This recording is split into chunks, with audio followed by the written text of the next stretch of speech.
maka kita hanya bisa mengatakan bahwa Indonesia hanya bisa maju bila ada yang dimundurkan. Bahwa menang belum tentu mulia, kalah pun belum tentu hina, tapi yang curang pasti celaka. Secara teologis, dirinya sendiri mengarah kepada kejatuhan. Kalau kita melihat sekarang kondisi kita dalam situasi yang menurut saya sih rawan secara ekonomi, secara politik, secara sosial, dan bisa mengarah pada satu krisis multidimensi kalau tidak bisa dimanage dengan baik. Kasus Solo, ayo kita berjuang bersama. Kasus undang-undang HIP kita berjuang bersama. Kasus undang-undang pemilu, ayo kita berjuang bersama. Joko Chandra itu mengangkangi Indonesia betul-betul itu satu orang. Dan ini harus dibongkar, nggak bisa cuma dipecat 3 jenderal. Kalau perlu harus ada yang mundur. Kencengkan dikit tahu panggil, Anda udah bolak-balik ke Barreskrim capek banget gitu kan. Apapun yang akan dilakukan hanya akan mempercepat kejatuhan. Kita gugat Undang-Undang 02 tahun 20 tentang Undang-Undang tentang manipulasi corona. Kita gugat undang HIP, PIP, apapun namanya. Dan terus terang karena MUI memutuskan itu.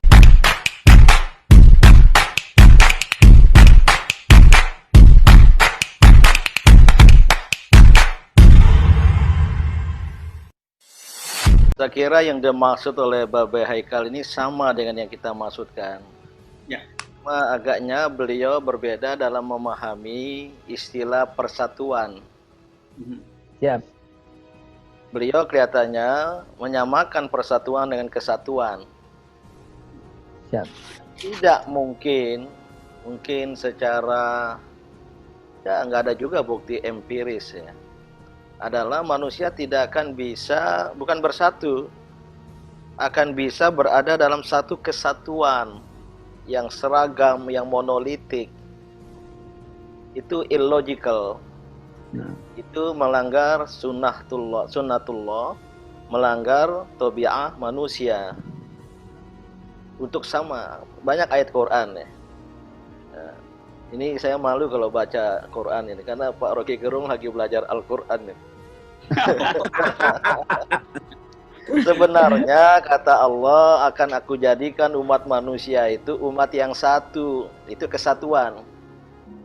Siap. Tetapi kemudian jadi berbeda-beda, maka berlomba-lombalah dalam kebaikan. Ujung ayatnya khairat itu persatuan.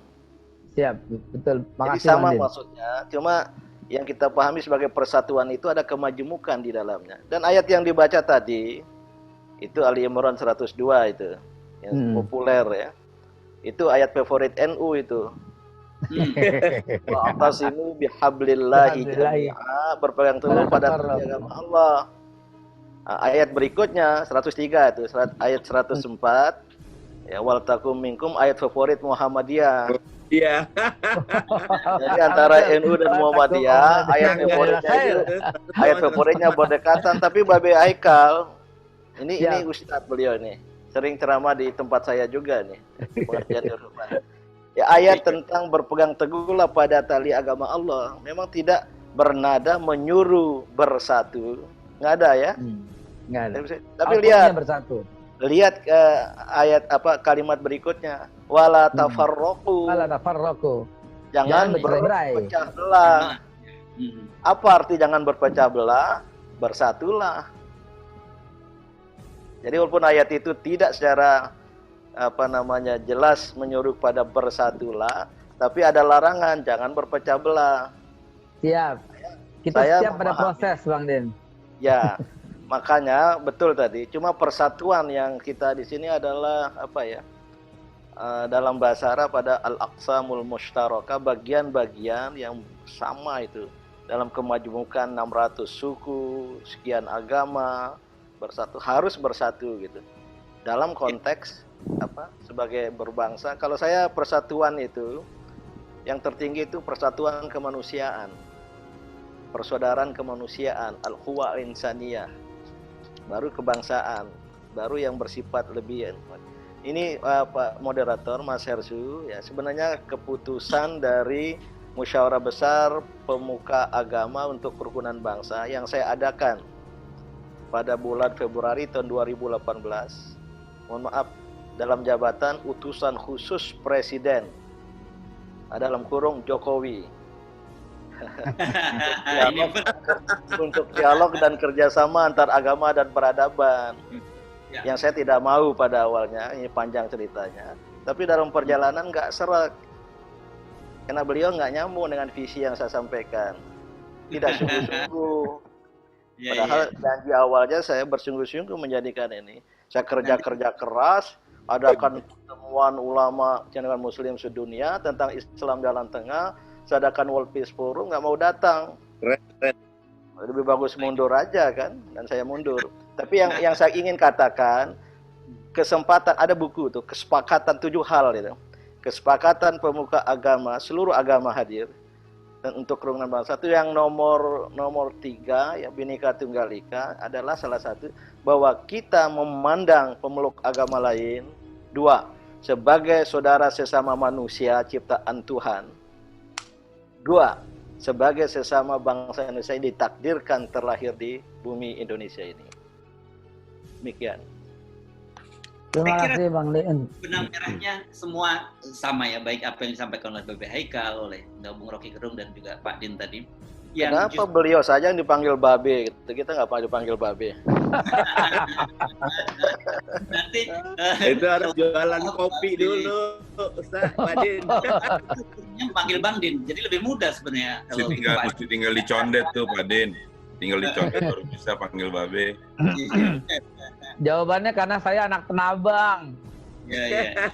Oke. Tapi sebenarnya tadi diskusi yang disampaikan yang pikiran disampaikan oleh Pak Din tadi memang menjadi keprihatinan kita semua setelah founding father berapa puluh tahun lalu sudah sepakat kita sebagai sebuah bangsa Indonesia yang berbhinneka, tapi belakangan ini justru itu kemudian menjadi semacam ada langkah mundur.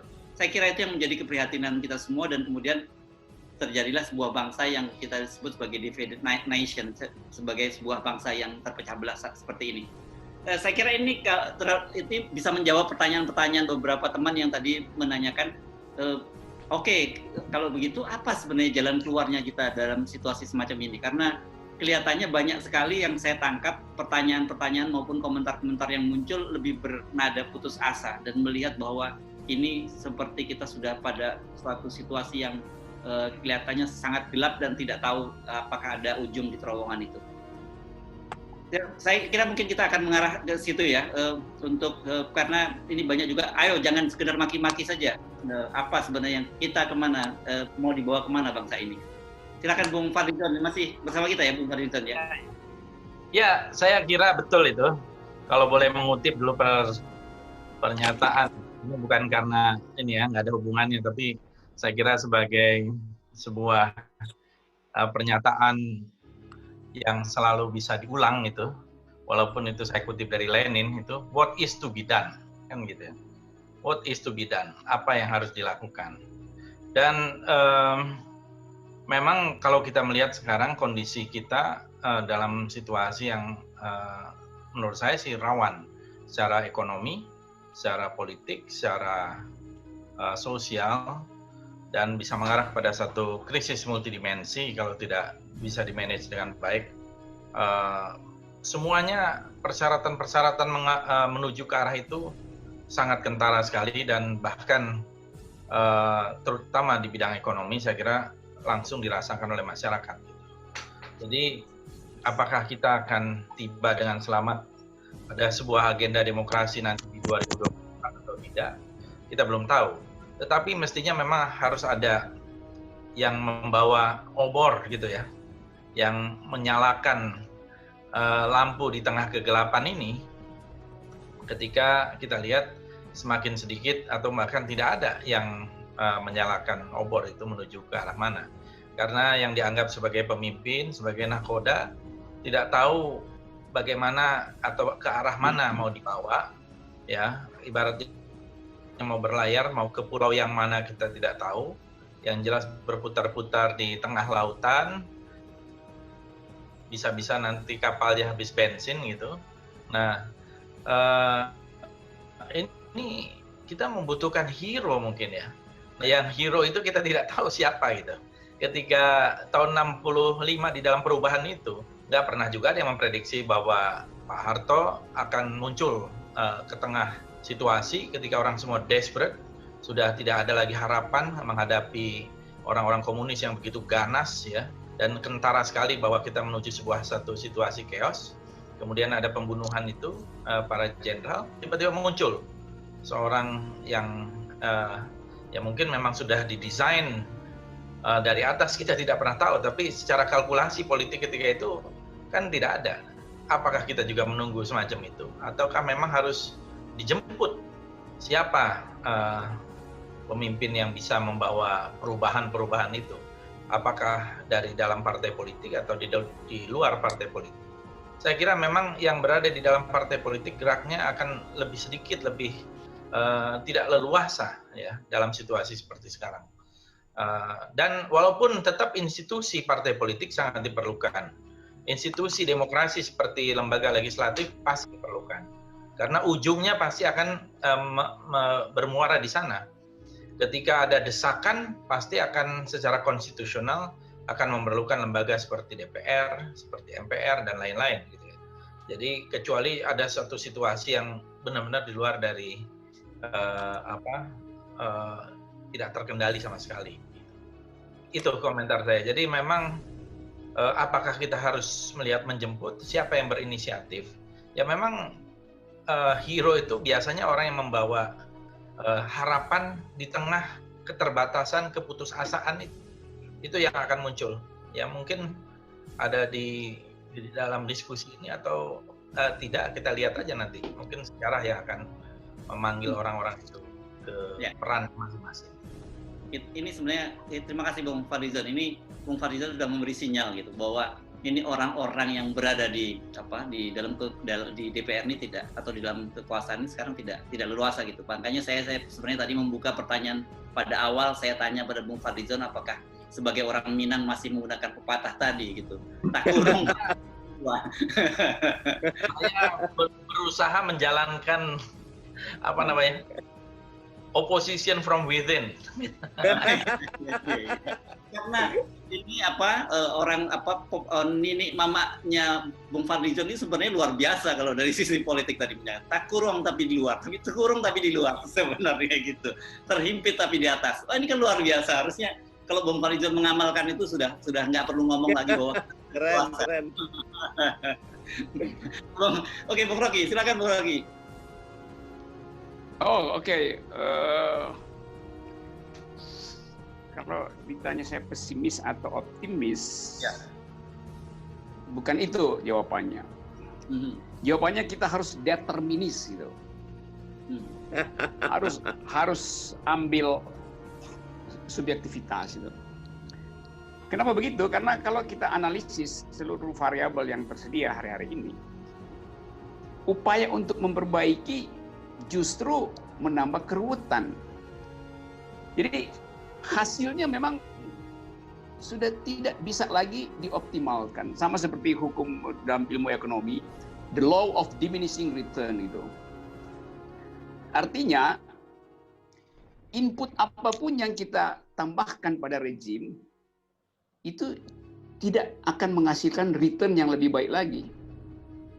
Sama seperti orang pajak sawah, satu orang bekerja di sawah, ya hasilnya 1 kuintal, 5 orang 5 kuintal masih naik terus. Tapi begitu 7 orang, itu dia berebutan saling injak kaki di situ. Jadi yang kerja sebetulnya nggak ada hasilnya tuh. Jadi return-nya nggak bisa lagi kita harapkan membaik.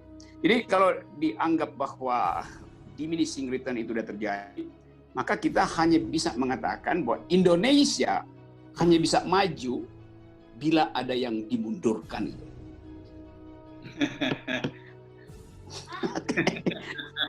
Ya. Ini telak ketawanya kenapa nih ketawanya telak? Filosofi lagi ini.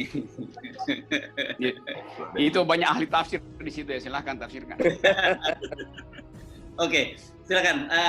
Ada dari floor yang dari peserta Zoom yang mau mengomentari, silakan, atau ada pertanyaan silakan. Saya boleh bertanya? Ya, silakan. Dari siapa nih? Dari Agus Lengki.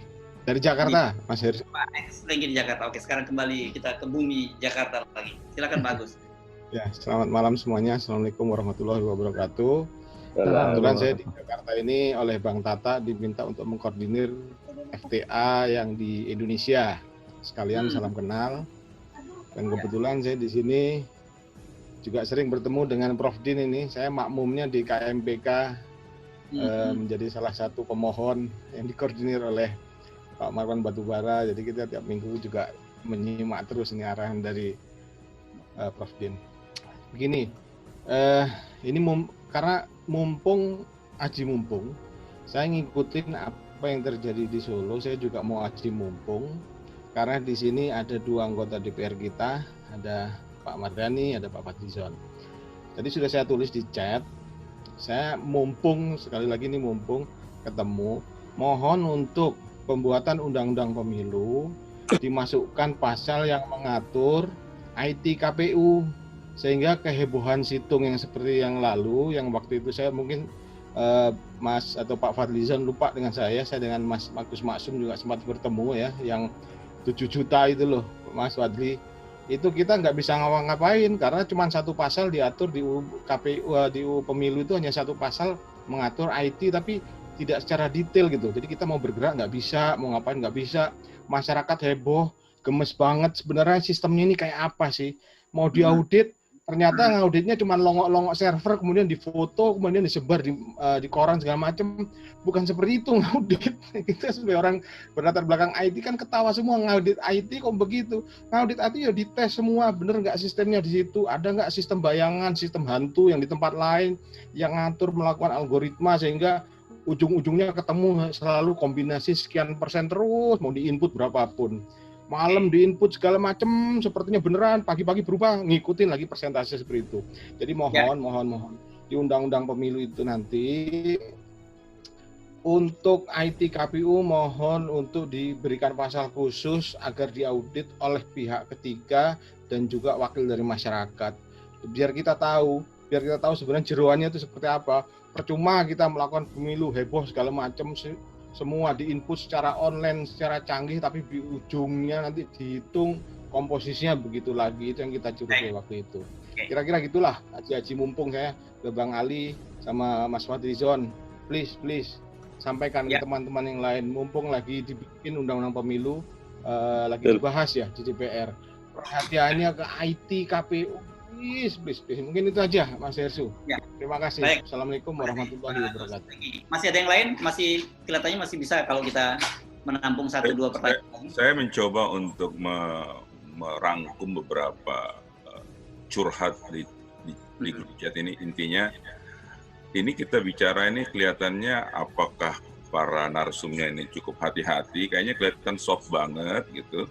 Padahal kita rakyat ini udah gregetan, apa nih gitu loh, apa langkah nyatanya gitu, apa yang kita harus lakukan gitu loh. Ini semacam kritikan dari beberapa chat yang masuk.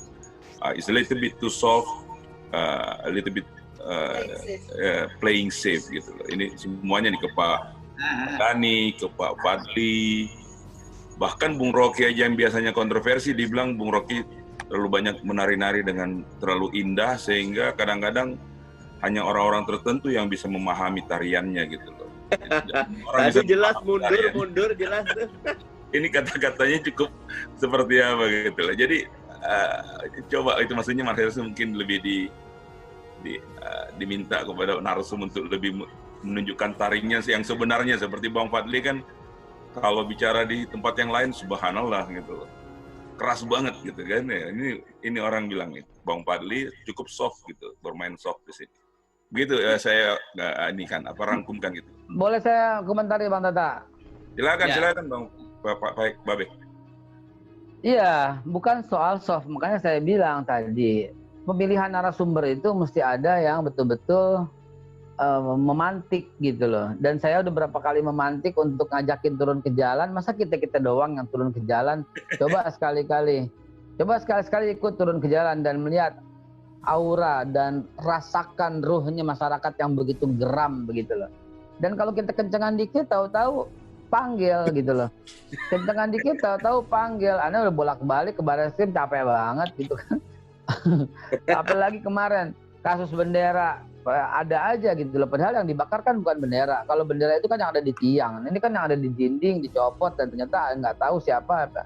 Nah jadi saran saya ya begitu aja sih. Cuman agak lebih hidup gitu, sajikan gitu loh yang kontroversial dengan pemilihan pembicaranya. Dan juga kritikan saya buat acara ini, kalau umpamanya kita bikin Zoom itu yang hadir kan bisa 300, 400, 600. Ini sedikit, kenapa? Nah, dari pihak penyelenggara mungkin juga iklannya soft nih, sehingga yang hadir nggak begitu banyak. Ya, kalau ini mungkin ada sedikit masalah teknisnya, karena kita reply semuanya melalui email. Kelihatannya mungkin kurang begitu ditanggapin di email gitu loh. Kita kesalahan. Bulan lalu justru kalau Babe lihat, kita malah kelabakan untuk menerima waktu verifikasi karena mereka datang seperti air bah. Karena kita nggak pakai email, kita pakai WhatsApp. Oke. Tapi baik. ini masukan Menanggapi esensinya sekarang. Kita ke topik ya. Saya kira memang dalam situasi saat ini ada semacam ketidaksabaran gitu di kalangan publik melihat situasi sekarang, dan mereka ingin melakukan perubahan-perubahan, tetapi mereka sendiri bingung gitu mau dari mana mau mulainya, karena memang namanya seperti tadi kan Bung Fadlizon juga menyatakan apakah kita menunggu seorang mungkin kalau bahasa yang sering digunakan satria opini gitu yang muncul. Tadi kan Bung Fadlizon juga sudah menyinggung kemungkinan munculnya figur Pak Harto dan sebagainya. Bung Mardhani Sera, mungkin Bung Mardhani Alisera, silakan Anda menanggapinya. Makasih Mas Hersu. Yang pertama buat semua yang hadir, kami Komisi 2 lagi membahas rancangan undang-undang pemilu. Jadi monggo nanti bisa WhatsApp saya kalau ada masukan. Tadi Mas Agus bagus sekali. Yang kedua, Bung Hersu, saya malah melihat sudah tidak zaman atau pandangan saya society ketimbang hero, ya kita harus membangun society masyarakat gitu loh.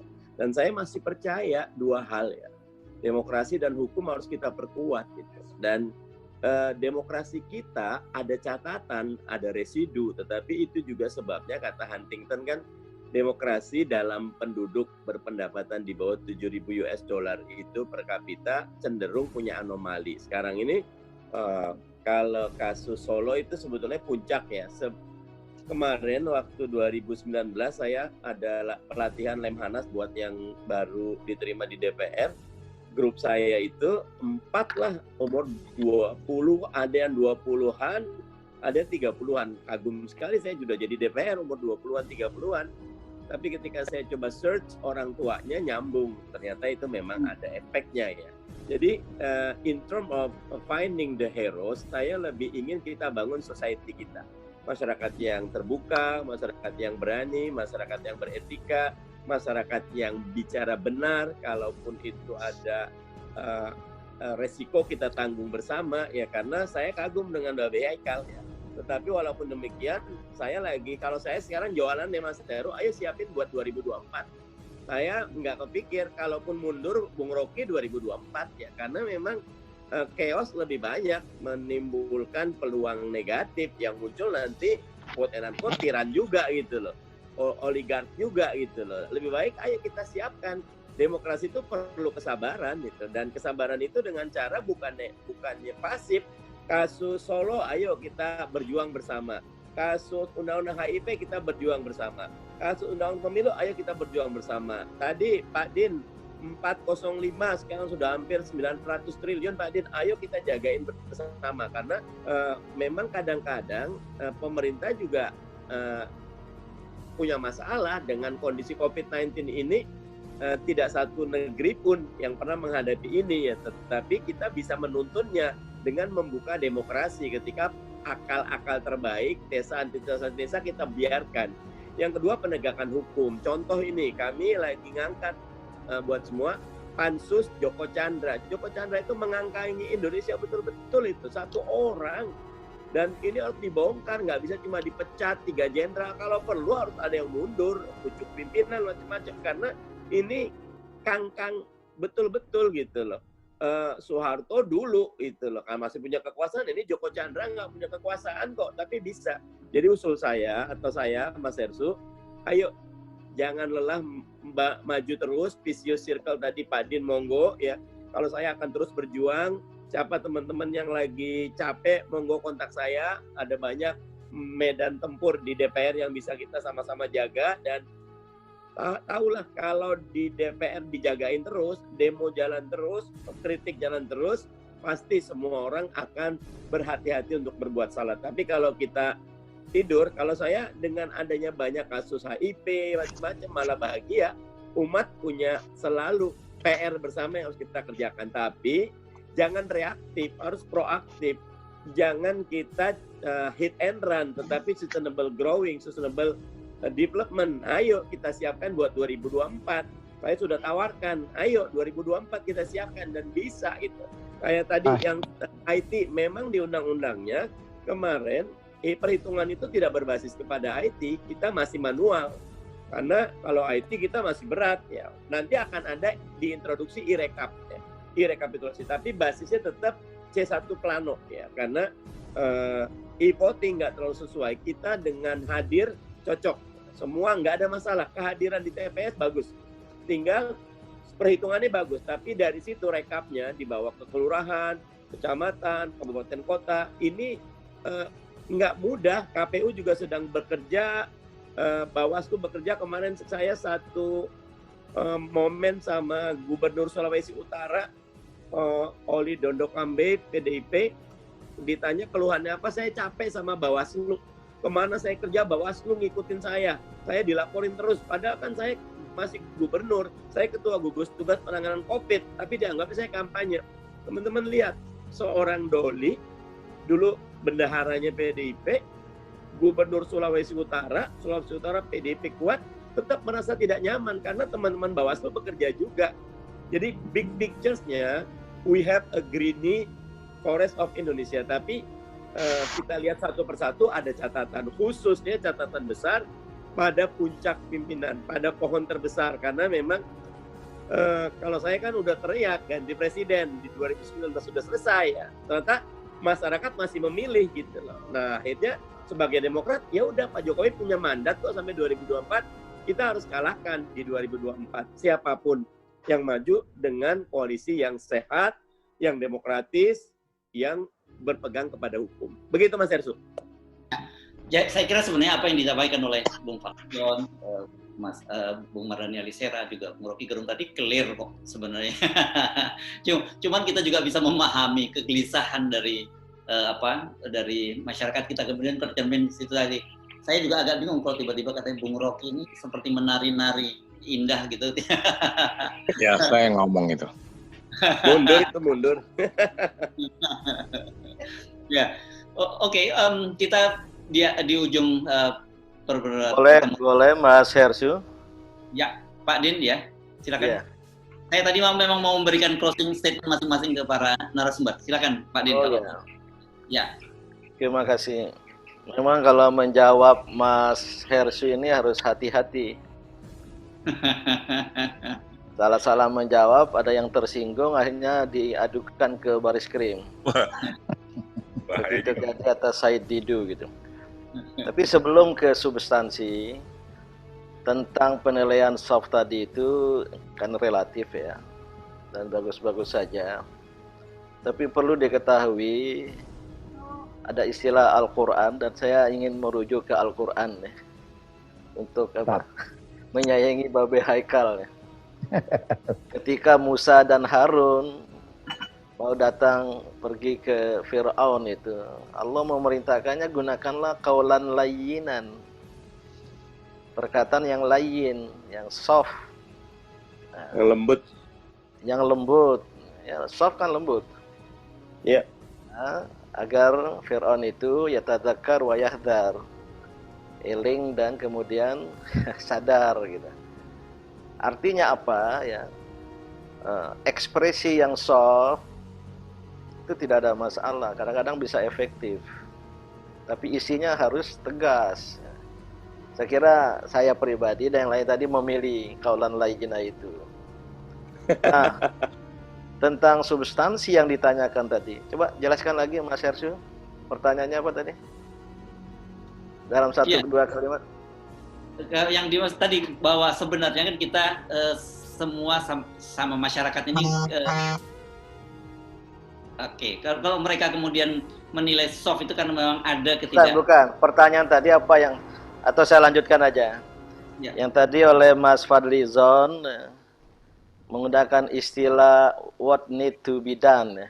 Ya. Oh iya. Apa yang harus dilakukan? Itu kan pertanyaan publik juga ya. Ya, saya lebih senang meletakkannya dalam kalimat aktif itu. What should we do? Oke. Ya, apa yang harus kita lakukan? Dan kalau apa yang harus dia lakukan, ya do it. Orang lain dengan with do it. Tapi kalau kita do it with values, dengan nilai. Nilai moral, nilai etika, nilai kejujuran gitu. Nah, kawan-kawan semua, melihat situasi kondisi kehidupan kebangsaan kita terakhir ini, atau sejak beberapa waktu yang lalu, saya merenung dan sampai kepada satu kesimpulan. Ini namanya kesimpulan, sangat subjektif, relatif. Saya menggunakan istilah tangan langit sudah menerpa di bumi. Saya menggunakan istilah itu saja ya. Oke. Tangan langit sudah menerpa di bumi. Dan ini sedang berlangsung ya, secara teleologis, bukan teologis, teleologis ya, ke arah kejatuhan. Ini sudah nggak soft lagi ngomong begini nih. Karena Al-Quran mengatakan, ya silakan periksa bagi yang muslim nanti atau baca Al-Quran di Al-A'raf ya. 182. Wah, ini udah disiapkan ayatnya ini. Ya, ini di meja saya ada di meja dekat ini saya baca biar lengkap. Ya. Walladzina kadzdzabu biayatina, dan mereka yang mendustai ayat-ayat kami. Ayat-ayat kebenaran. Ayat-ayat keadilan. Mereka yang mendustai itu, yang tadi kemudian mengkristalkan diri menjadi penguasa dan menciptakan negara menjadi negara kekuasaan semata-mata. Itulah orang-orang yang mendustai ayat kami, kata Allah. Apa balasan terhadap mereka? Sanastajrijuhum min haitsu la ya'lamun.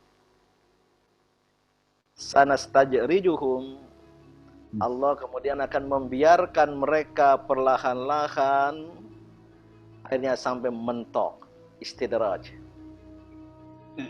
Min haitsu la ya'lamun, sementara mereka tidak mengetahui, tidak sadar. Ini yang tengah terjadi, saudara-saudaraku semua. Menurut pemahaman saya.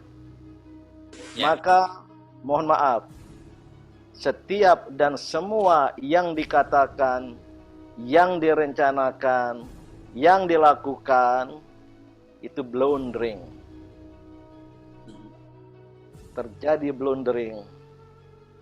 Ini yang tengah terjadi.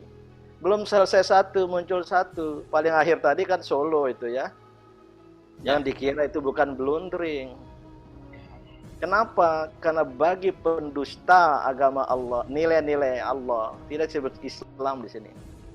Nilai-nilai Allah, nilai-nilai kebenaran, nilai-nilai kejujuran, nilai-nilai keadilan, mereka beristidraj, mentang-mentang berkuasa, mentang-mentang punya kekuasaan, bisa berbuat apa saja, pelan-pelan, mentok. Nggak bisa. Ya. Apa maksudnya ayat ini? Kalau ngirim message gimana? Pencet apa? Nah, oh, ada yang ngomong ya. Bicara tidak dimatikan ini, di mute dulu Pak yang sudah bicara. Silakan Pak.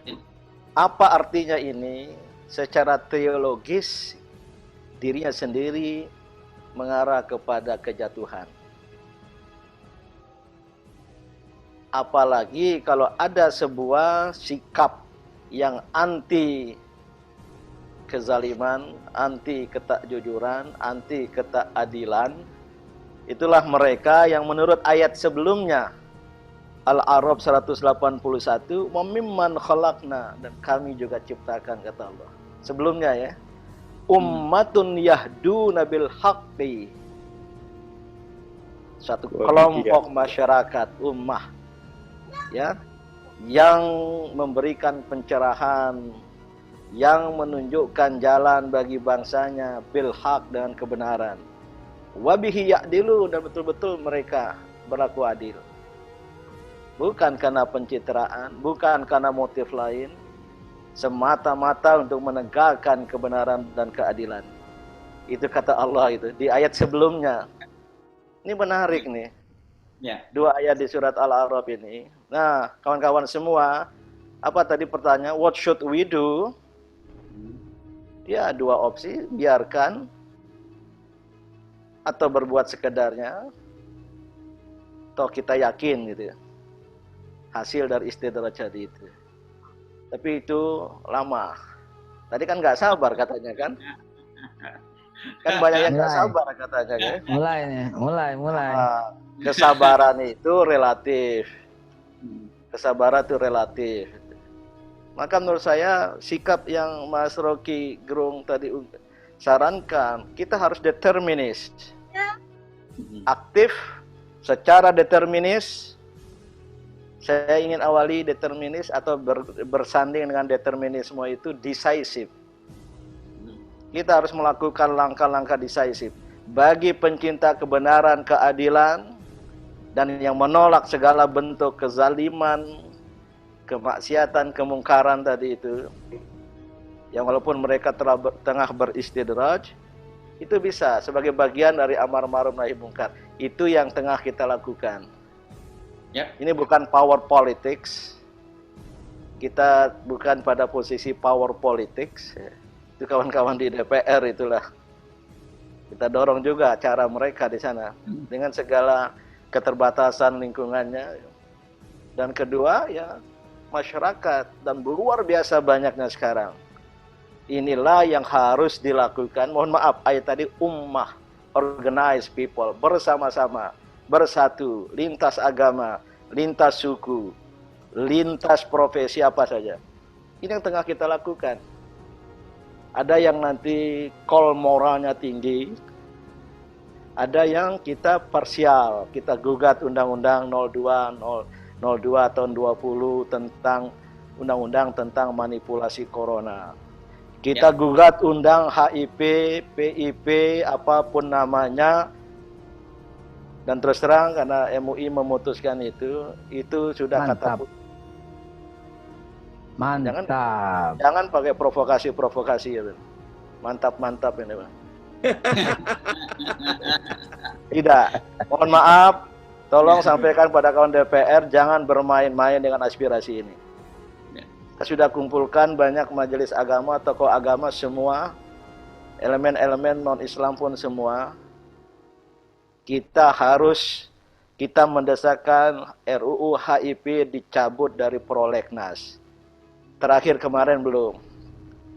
Jangan bermain-main mau mengganti dengan undang-undang dengan nama lain. Ya. Ini akan mempercepat istidraj tadi itu. Ya. Saya kira ini clear ini ya. Saya pesankan betul, jangan bermain-main. Bukan hanya Babe Haikal yang berani turun. Beliau lebih muda dari saya. Saya pun yang sekarang 62 tahun, saya akan turun. Allahu Akbar. Alhamdulillah. Jangan, ini bagian ini ya. Apalagi ada undang lain. Ini undang-undang tentang Omnibus Law Ciptaker. Saya sudah baca dan gini, dan kawan-kawan Serikat Pekerja akan turun. Jadi banyak sekali. Jadi pesannya ya kawan-kawan di DPR yang perjuangan dari dalam, ya, termasuk Pak Fadlizon, tolong bisikan sama Menhan, gitu. Ini catat. Mohon maaf, ini harus secara peaceful, secara damai, walaupun tidak mungkin damai. Dan kita harus sadar, punya resilience, punya self defense mechanism, ya, untuk jangan ada faktor-faktor eksternal gitu. Pada tingkat itulah perjuangan kita. Ini masih soft. Terima kasih. Iya, saya kira Mas Hersu, Mas Hersu, ya, boleh silakan. satu kalimat? Pak Batara ya? Ya, Batara. Ya, silakan Pak Batara, betul. Silakan Pak. Langsung, ya. Ya, selamat malam Pak Din.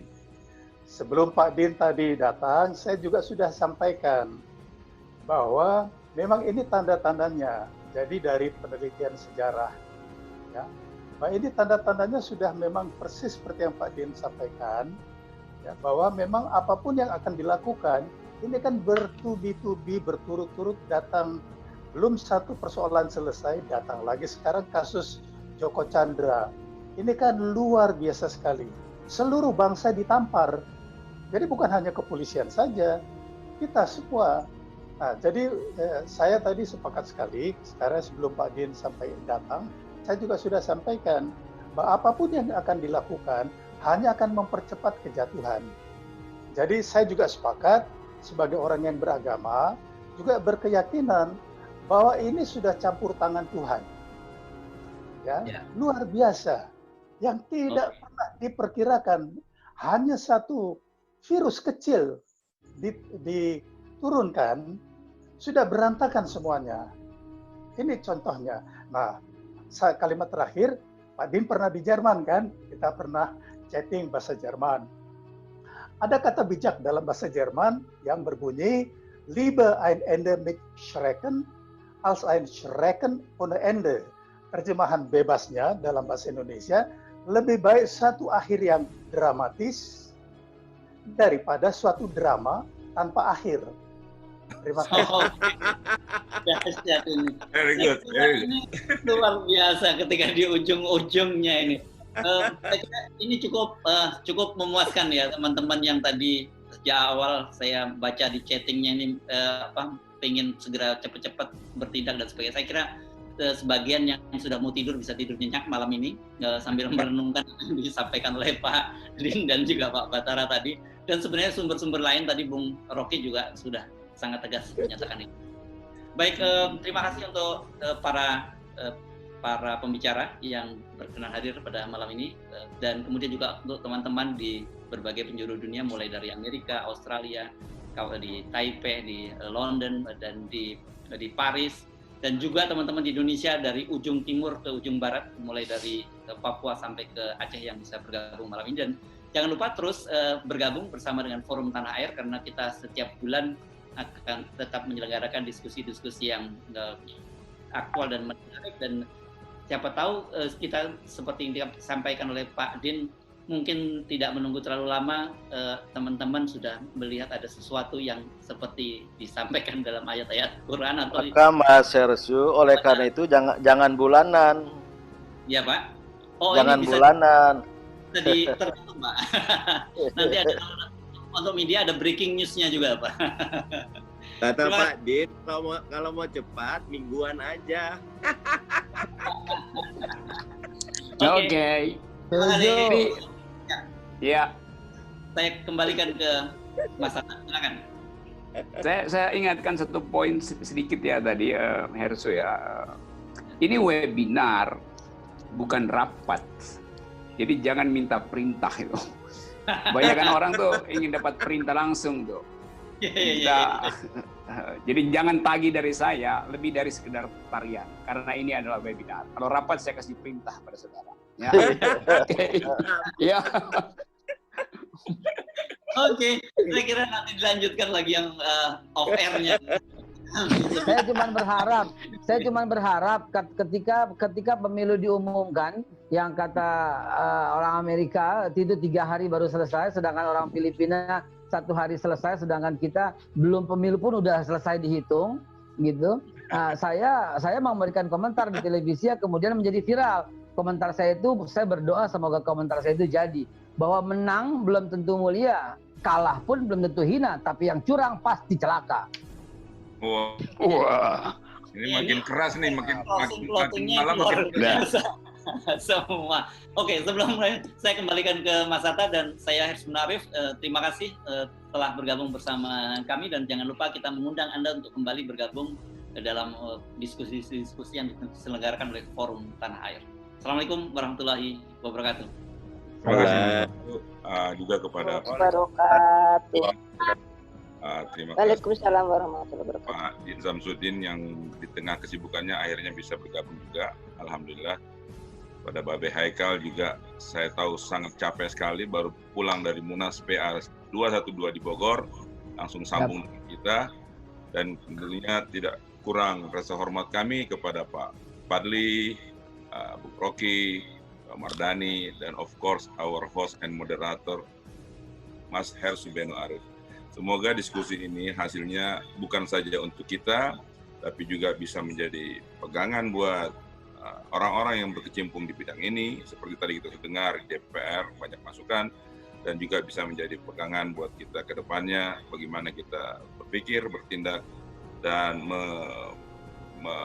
menyikapi apa yang terjadi di tanah air kita ini. Semoga Forum Tanah Air bisa menjadi corong dan wadah bagi seluruh lapisan masyarakat untuk menyuarakan pikiran-pikiran dan gagasannya, atau kalau saya pinjam istilahnya Bung Rocky, mudah-mudahan Forum Tanah Air ini bisa menjadi ventilator demokrasi bagi orang-orang yang sudah sesak napas dengan arogansi istana. Ini betul-betul menari yang indah, dan saya kira semua orang bisa mengerti, Bung Rocky ya.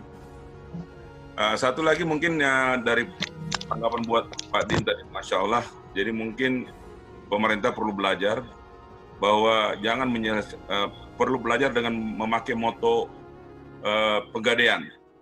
Pegadaian itu motonya menyelesaikan masalah tanpa masalah. Tapi kelihatannya rejim kita ini menyelesaikan masalah dengan masalah. Jadi mesti belajar sama salah satu dirut pegadaian, mungkin diangkat jadi BUMN itu, Menteri BUMN, mungkin bisa selesai semua ini, insya Allah. Terima kasih sekali lagi semuanya. Assalamualaikum warahmatullahi wabarakatuh.